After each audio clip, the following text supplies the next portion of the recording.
की बात है जन जन की, किस्से कुछ सफलताओं के, कहानियां कुछ अनसुने नायकों की। जी हाँ, प्रधानमंत्री नरेंद्र मोदी की हमेशा ये कोशिश रहती है कि ऐसे अनसुने नायकों को, रियल हीरोज़ को लोगों के सामने लाया जाए, समाज से रूबरू कराया जाए, जो समाज में कुछ बेहतर करने का प्रयास कर रहे हैं, जो समाज में बदलाव के वाहक बन रहे हैं। और ऐसी तमाम कहानियों को, जिनका जिक्र प्रधानमंत्री नरेंद्र मोदी ने अपने मन की बात कार्यक्रम में किया, हम समेट कर लेकर आए हैं अपने इस खास कार्यक्रम में। नमस्कार, मैं हूं शहला निगार और आप देख रहे हैं हमारा ये विशेष कार्यक्रम गुड न्यूज़ जज्बा इंडिया का। हर बार की तरह इस बार भी प्रधानमंत्री नरेंद्र मोदी ने कई ऐसी शख्सियतों का जिक्र किया जो अपने कामों के जरिए बड़े बदलाव लाने के प्रयास कर रहे हैं। उन्होंने कहा कि हम अपने आसपास कई ऐसे लोगों को देखते हैं जो बहुत कुछ खास कर रहे हैं और ऐसी ही एक खास शख्सियत है लोगनाथन, जिन्होंने असहाय बच्चों की मदद करने के लिए टॉयलेट तक साफ किया है। ये है कोयम्बटूर शहर के एक दिहाड़ी मजदूर वेल्डर लोगनाथन, जिन्होंने समाज सेवा की एक नई इबारत लिखी है। बिना किसी लालसा के ये उनके कामों का ही परिणाम है कि प्रधानमंत्री नरेंद्र मोदी ने मन की बात कार्यक्रम में उनकी सराहना की है। मैंने सिर्फ 5वीं कक्षा तक पढ़ाई की है। गरीबी के कारण मैं पढ़ाई नहीं कर सका, इसलिए मैं वेल्डिंग का काम और दैनिक मजदूरी का काम कर रहा हूँ। इससे होने वाली आय ही परिवार के भरण पोषण के लिए पर्याप्त है। हालांकि मेरा जुनून गरीबी में जी रहे लोगों की सेवा करना है। इसके लिए मैं शौचालयों की सफाई और गरीब लोगों की मदद करके पैसा बचा रहा हूँ। इसके अलावा मैं इस्तेमाल किए हुए कपड़े भी इकट्ठा करता हूँ और गरीब लोगों को देता हूँ। मुझे इस सेवा के लिए विभिन्न संगठनों से कई पुरस्कार मिले हैं। यह मेरे लिए सबसे बड़ी बात है कि प्रधानमंत्री ने मन की बात कार्यक्रम में मेरी सेवा का उल्लेख किया। मैं यह प्रशंसा और सम्मान कोयम्बटूर जिले के लोगों को समर्पित करता हूँ। तमिलनाडु के कोयम्बटूर के रहने वाले लोगनाथन बेहद साधारण परिवार से ताल्लुक रखते हैं। लोगनाथन ने ज्यादा पढ़ाई नहीं की। अपने पिता की मौत के बाद घर की जिम्मेदारी लोगनाथन के कंधों पर आ गई थी। उन्होंने अपने शुरुआती दिनों में नारियल पानी बेचा। बचपन में वो गरीब बच्चों के फटे कपड़ों को देखकर अक्सर परेशान हो जाते थे और इसीलिए लोगनाथन ने ऐसे बच्चों की मदद करने का प्रण ले लिया जिनके पास पहनने के लिए कपड़े तक नहीं थे। उन्होंने अपनी कमाई का एक हिस्सा दान देना शुरू किया। जब पैसे की कमी पड़ी तो लोगनाथन ने टॉयलेट तक साफ किए ताकि जरूरतमंद बच्चों की मदद की जा सके। वो पिछले 22 सालों से गरीब बच्चों की मदद के लिए इस काम में जुटे हुए हैं। लोगनाथन के प्रयासों से अब तक 1500 से अधिक बच्चों की मदद की जा चुकी है। मैं दुनिया से मेरा परिचय कराने के लिए प्रधानमंत्री का हार्दिक आभार व्यक्त करना चाहता हूं, जो देश के कुछ हिस्सों में स्वच्छता का काम कर रहे हैं और लोगों की सेवा कर रहे हैं। प्रधानमंत्री की सराहना ने मुझे और अधिक सेवाएं करने के लिए प्रोत्साहित किया है। लोगनाथन अलग अलग इलाकों से पुराने कपड़े मंगवाते हैं और उसे गरीब बच्चों में बांट देते हैं। इसके लिए उन्हें विभिन्न स्वयंसेवी संस्थाओं से पुरस्कार भी मिल चुके हैं। निश्चित ही इस तरह के प्रयास न सिर्फ हमें प्रेरणा देते हैं, बल्कि कुछ नया कर गुजरने की इच्छा शक्ति भी जगाते हैं। गुड न्यूज़ जज्बा इंडिया के लिए कोयम्बटूर से ब्यूरो रिपोर्ट, डीडी न्यूज़। तो देखा आपने, एक दिहाड़ी मजदूर होते हुए, इतना कम कमाते हुए भी अपने हौसले और जज्बे से लोगनाथन समाज में सकारात्मक परिवर्तन लेकर आ रहे हैं, समाज को एक नई दिशा दिखा रहे हैं। प्रधानमंत्री नरेंद्र मोदी ने मन की बात कार्यक्रम में कर्नाटक के चामराजनगर की वर्षा का भी जिक्र किया। वर्षा भी बहुत कुछ खास कर रही हैं। वो केले के तने से जैविक उर्वरकों का निर्माण कर रही हैं और इसके ज़रिए वो कई लोगों को रोज़गार भी दे रही हैं। उन्होंने अपना एक उद्यम स्थापित किया है। क्या है वर्षा की कहानी, चलिए देखते हैं। ये है चामराजनगर जिले के उम्माथुरु गांव की वर्षा। वर्षा आकृति इको फ्रेंडली इंटरप्राइजेज नाम से एक छोटे पैमाने का पर्यावरण अनुकूल उद्यम संचालित करती हैं। वर्षा कई लोगों के लिए मिसाल है, क्योंकि वो जैविक उर्वरकों के साथ साथ कालीन, बेल्ट, मैट, बैग, योग मैट और टेबल मैट जैसे विभिन्न प्रकार के हस्तशिल्प तैयार करने के लिए केले के तने के फाइबर का प्रयोग करती हैं। इसके अलावा वो उत्पाद बनाने के लिए केवल स्थानीय सामग्री ही प्रयोग करती हैं। हस्तशिल्प के अलावा वर्षा अचार, जूस और कैंडी जैसी खाद्य वस्तुएं भी बनाती हैं। वर्षा ने न केवल कटाई के बाद केले के पौधों के लिए शून्य अपशिष्ट प्रबंधन दृष्टिकोण अपनाया है, बल्कि इससे एक बड़ा व्यवसाय खड़ा किया है।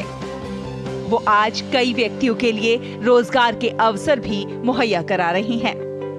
उनके उत्पाद ई-कॉमर्स वेबसाइटों सहित विभिन्न प्लेटफॉर्मों के माध्यम से ऑनलाइन बिक्री के लिए उपलब्ध हैं।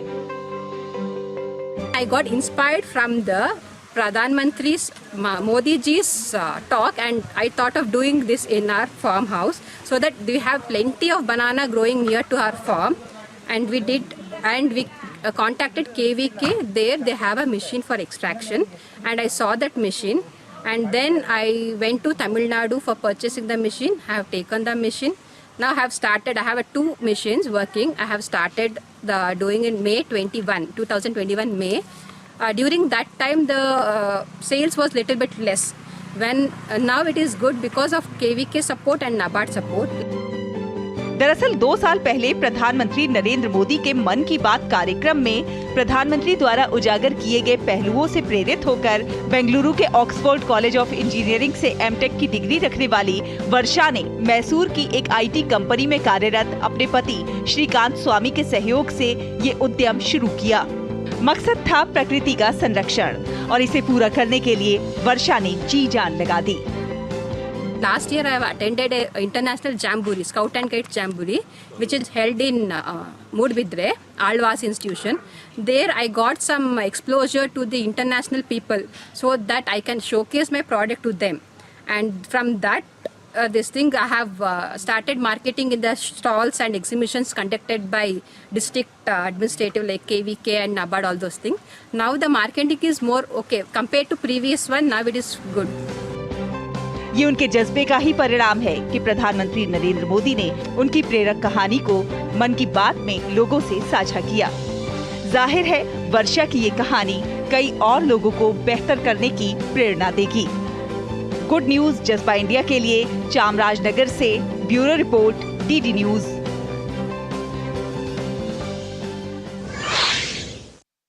तो अपने छोटे छोटे प्रयासों से बड़े बदलाव लाने की ये बड़ी कोशिशें। यहाँ पर एक छोटा सा ब्रेक लेंगे। ब्रेक के उस पार अच्छी खबरों का ये सफर अभी जारी रहेगा। आप देखते रहिए गुड न्यूज जज्बा इंडिया का।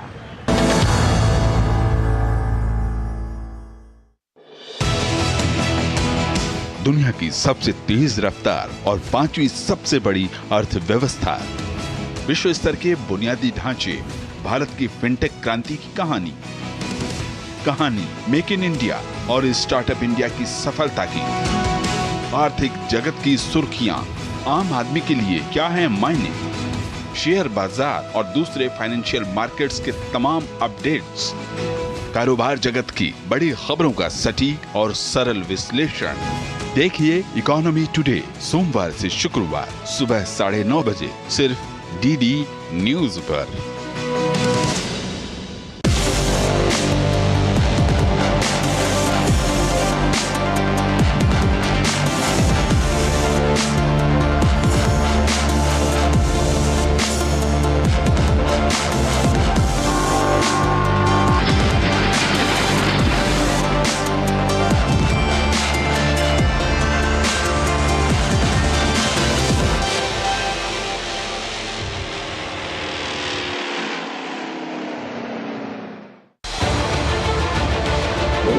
उत्तर से दक्षिण तक, पूर्व से पश्चिम तक, देश हो या दुनिया की खबर है तो पड़ताल जरूरी है। देखिए हमारे साथ मेरे पीछे भारत की सबसे एजेंडा भारत का है और किस तरह से एक नई इस वक्त लोगों को अगर स्वरोजगार से आपने तो इसमें सोमवार से शुक्रवार दोपहर 3 बजे सिर्फ डीडी न्यूज पर।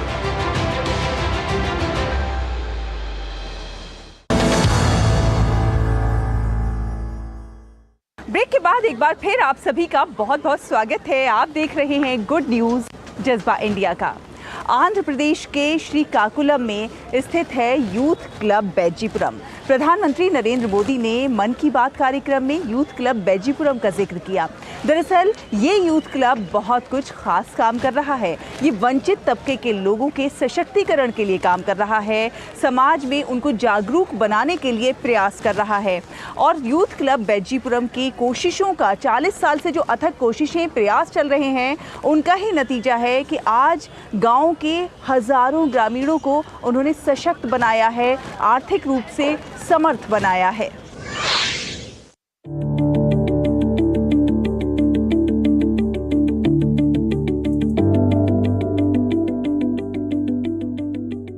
अपने गांव और अपने आसपास ग्रामीण निराश्रित और गरीब महिलाओं की दुर्दशा से प्रभावित होकर करीब 20 शिक्षित युवाओं के एक समूह ने एक युवा क्लब की स्थापना की।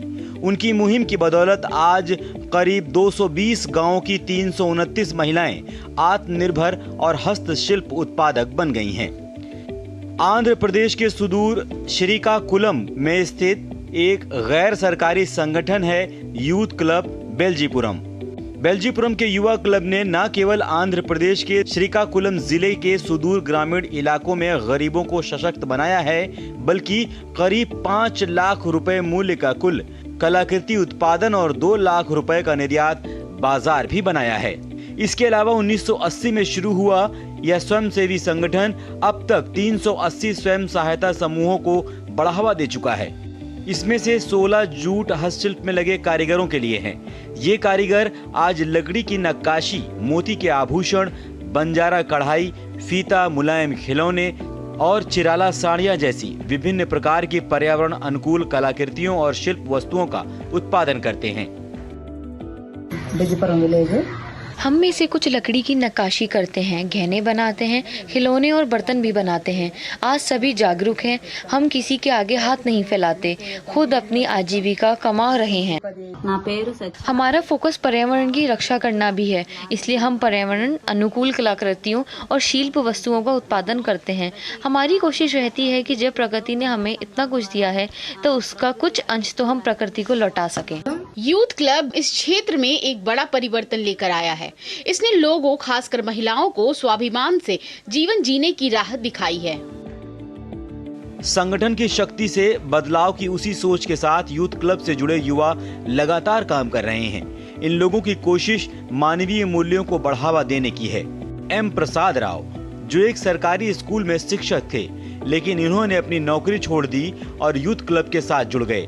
बिना किसी मेहनताने के ये अपनी सेवाएं दे रहे हैं। So many activities we are doing now. Our main motto is increasing the rural area people, agriculture, education, health in the rural areas and tribal areas also.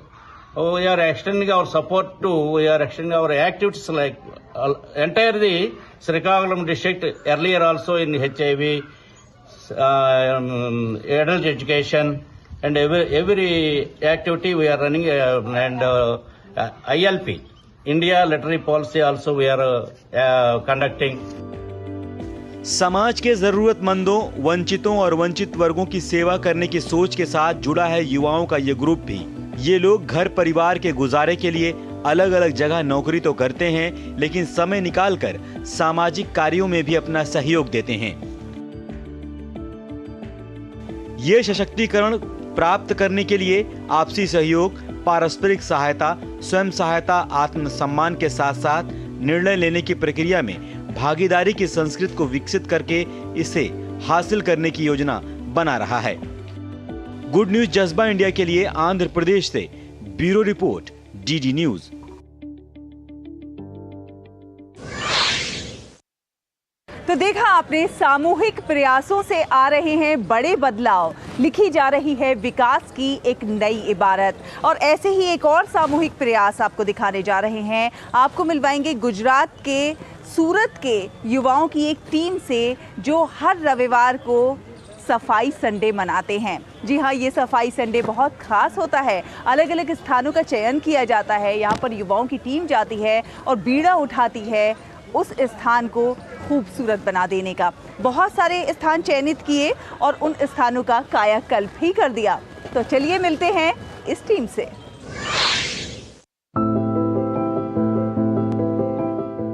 मिलिए गुजरात के सूरत में युवाओं की एक टीम से, जिन्होंने शुरुआत की है प्रोजेक्ट सूरत की। एक लक्ष्य सूरत को सफाई और सस्टेनेबल विकास की मिसाल बनाना। कुछ लोगों के साथ शुरू हुए इस काम में आज इन लोगों की संख्या 50,000 से ज्यादा हो गई है।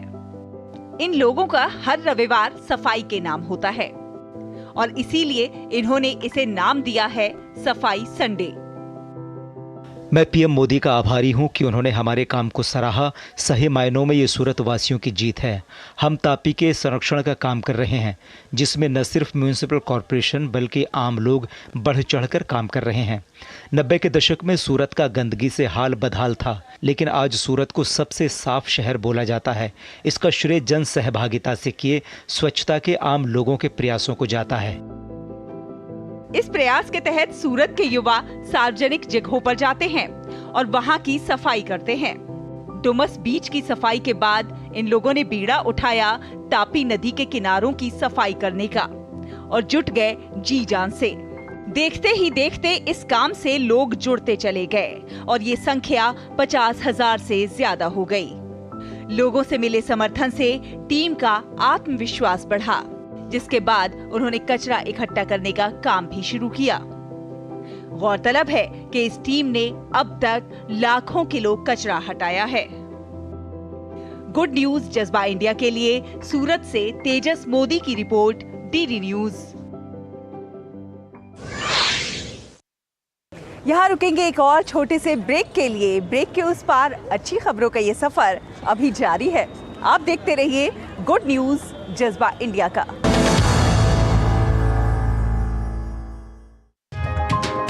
चाय की प्याली के साथ खबरों से भरी नई सुबह। देश की राजनीति, आम जन की कहानी, विदेशों की हलचल, कारोबार का गुणा भाग, खेल का मैदान, मनोरंजन और ज्ञान विज्ञान, विरासत और संस्कृति के साथ सेहत की बात और ग्लैमर का तड़का। सोमवार से शुक्रवार सुबह 8 से 9 बजे।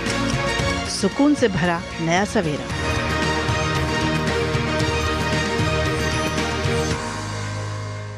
यूट्यूब देख रहे हैं, मैं हूं अशोक किरवा। कोई फैक्ट चेकर चाहता है कि आज मुसलमान आज लड़ियों सवाल है। आसान नहीं होता सच के लिए लड़ना। जिसकी आवाज कोई नहीं बनेगा, उसकी आवाज हम बने। जो डर जाते हैं वो झूठ से कहां टकराते हैं। जो गरीब के स्कूल में, गरीब के स्वास्थ्य के लिए खर्च होना चाहिए, वो लूट कर इन्होंने अमीर ठेकेदारों को दे दिया। सच को जानना हो तो झूठ पर करना होता है प्रहार, हर बार बार बार। मैंने आपसे पूछा, आपने ठीक है नहीं कहा ना आपने। और कोई मुद्दा नहीं है तो सोनिया गांधी की गुडबुक में मैं अपना नाम गोल्डन अक्षरों में कैसे दाखिल करूं? इसलिए न फेक न्यूज न झूठ, हमेशा सच के साथ 2-2। देखिए मेरे साथ 2-2 सोमवार से शुक्रवार रात 9 बजे सिर्फ डीडी न्यूज पर।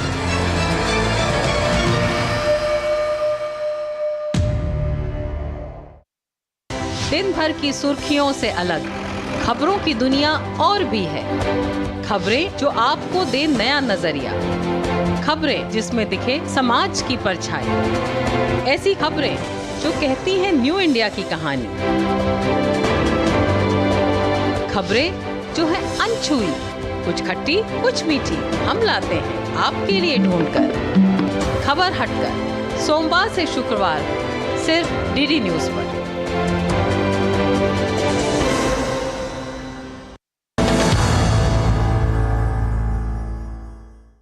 ब्रेक के बाद एक बार फिर आप सभी का बहुत बहुत स्वागत है। आप देख रहे हैं गुड न्यूज़ जज्बा इंडिया का। आज मोबाइल का दौर है और मोबाइल के दौर में, इस बदलते दौर में रेडियो को कहीं लोग भूल सा गए थे, लेकिन प्रधानमंत्री नरेंद्र मोदी के मन की बात कार्यक्रम ने लोगों को एक बार फिर से रेडियो की ओर आकर्षित किया। बड़ी संख्या में लोग दोबारा रेडियो को सुनने लगे हैं और रेडियो पर कार्यक्रमों को पसंद करने लगे हैं। लेकिन आज हम आपकी मुलाकात एक ऐसी शख्सियत से कराने जा रहे हैं जिनके पास 1, 2 नहीं, 10, 20 नहीं, बल्कि 1100 से भी ज़्यादा रेडियोज़ का कलेक्शन है।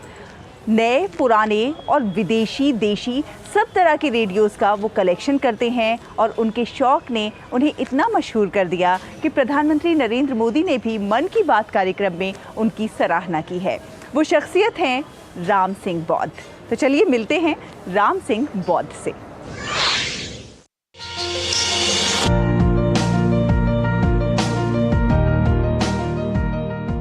आज मोबाइल के इस दौर में रेडियो कहीं गायब सा हो गया है, लेकिन उत्तर प्रदेश के अमरोहा जिले में गजरौला के निवासी राम सिंह बौद्ध एक ऐसे शख्स हैं जिन्होंने रेडियो का ही संग्रहालय बना दिया है। इनके संग्रहालय में करीब 1100 रेडियो हैं। अपनी नौकरी के साथ उन्होंने अपने शौक को पीछे नहीं छोड़ा। रेडियो और पुराने उपकरण को सहेज कर रखने के उनके शौक ने आज उन्हें मशहूर बना दिया है। ये सबसे पहले मुझे प्रेरणा मिलने का मेन कारण है 3 अक्टूबर 2014 को माननीय प्रधानमंत्री जी ने तमाम संचार माध्यमों को छोड़कर रेडियो से मन की बात शुरू की। तब से मुझे ये प्रेरणा लगी कि जब इतने बड़े प्रधानमंत्री जी हमारे टेलीविज़न आदि को छोड़कर, ये इंटरनेट को छोड़कर रेडियो से बात कर रहे हैं, तो इसमें जो जरूर कोई बात है और इसमें कुछ न कुछ देश का हित छिपा हुआ है। राम सिंह की माने तो उन्हें शुरू से ही पुरानी चीजों के कलेक्शन करने की आदत है। ऐसे में जब 2014 में प्रधानमंत्री नरेंद्र मोदी ने मन की बात की शुरुआत की तो उन्हें हौसला मिला और उन्होंने अपने रेडियो के कलेक्शन को बढ़ाने की तैयारी शुरू कर दी। राम सिंह के पास England, Germany, Bharat, Japan, America तक की कंपनियों के रेडियो शामिल हैं। राम सिंह का कहना है कि विश्व के पहले रेडियो से लेकर जहाजों में चलने वाले रेडियो तक, गदर और कुली जैसी फिल्म में इस्तेमाल किए गए रेडियो तक उनके कलेक्शन का हिस्सा हैं। गुड न्यूज जज्बा इंडिया के लिए अमरोहा से ब्यूरो रिपोर्ट, डीडी न्यूज। ये जीव जंतु, ये प्रकृति हमें सकारात्मक सोच देते हैं, हमें बेहतर करने का संदेश देते हैं, आपस में प्रेम करना सिखाते हैं। सकारात्मक सोच के साथ आगे बढ़िए, कुछ बेहतर करने का विचार मन में रखिए, दुनिया आपको सलाम करेगी। और देखिए, प्रधानमंत्री नरेंद्र मोदी अपने मन की बात कार्यक्रम में ऐसे सकारात्मक सोच और जज्बे का जिक्र करते हैं तो उससे अन्य लोगों को भी प्रेरणा मिलती है, वो भी कुछ खास करने का प्रयास करते हैं। उम्मीद है आपको हमारा प्रोग्राम बहुत पसंद आया होगा। आपको हमारा प्रोग्राम कैसा लगा आप हमें लिख सकते हैं। हमारा ईमेल आईडी है dt@goodnewsindia@gmail.com। अगले हफ्ते फिर हाजिर होंगे कुछ और अच्छी कहानियों के साथ।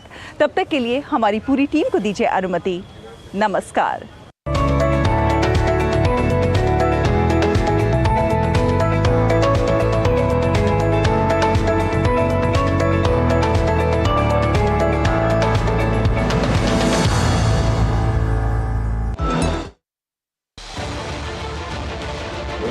उत्तर से दक्षिण तक, पूर्व से पश्चिम तक, देश हो या दुनिया की खबर है तो पड़ताल जरूरी है। देखिए हमारे साथ भारत की सबसे एजेंडा भारत का और किस तरह से एक नई इस वक्त लोगों को अगर स्वरोजगार